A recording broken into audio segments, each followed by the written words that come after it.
Galing naman Hazel ni Joy! Hazel Joy, dito tayo sa Ay, second nako. floor. Ay, talagang nakangiti. Yes, welcome Nakangiti back. yung ating Welcome mga back. inampalan. Ito, tignan natin kung ano naman ang Para sa'yo. gustuhan ng ating mga... Ayan, bago ang Ilang lahat, pala? of course, Mamang, happy birthday. Happy birthday, Mamang! Thank you. Sige, Hazel, ayan, alam mo, napansin ko yung voice quality mo, malinaw. Napansin ko, siguro bukod sa maganda yung boses mo, napansin ko rin na parang first time ko atang nakarinig ng female version ng song na to.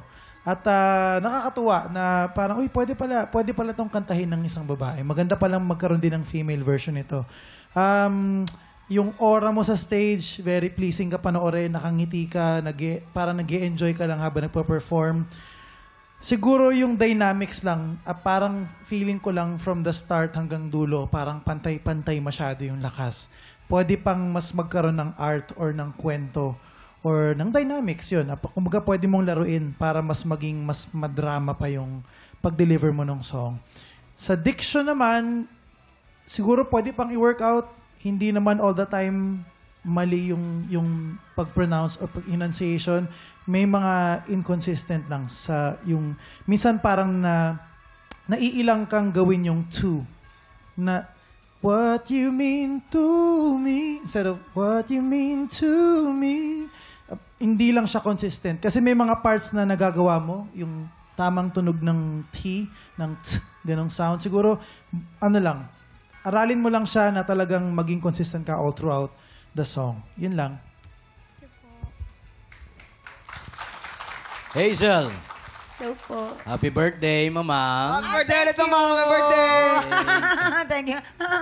Para siguro magawa mo yung sinasabi ni Daryl na dynamics.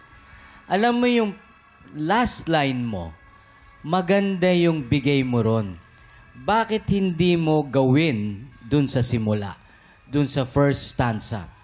Yung feel nung last line, yung everything I do it for you, gawin mo dun sa simula. Meron lang, kuminsan, pag nagsusustain ka, medyo na lang ng konti. Hindi lang na eksakto, kagaya nung, don't tell me it's not worth trying for. Yung mga ganong parts, mga dulo lang naman. So, ingatan mo na hindi mo bibitawan kaagad pag nag-sustain ka. Yun lang. Maraming salamat sa ating mga inampalan. Ito na, ang susunod po nating kalahok, Lance Makuha.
Click Tropa!